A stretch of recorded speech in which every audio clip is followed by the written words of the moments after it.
கவலைகள் பெருகி நாம் கலங்கும் போது நம்மை மகிழ்விக்கிறவர் ஒருவரே யாருமானவர், அவர்தான் இயேசு கிறிஸ்து.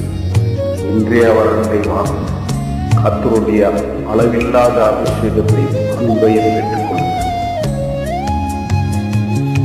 கவலைகள் பெருகி கலங்கும் போது மகிழ்வித்தீரும் அன்பினா,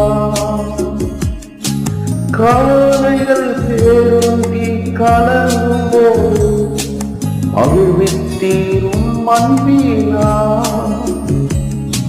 காலில் சறுக்கி தடுமாறும் தாங்கு கிருபையினா,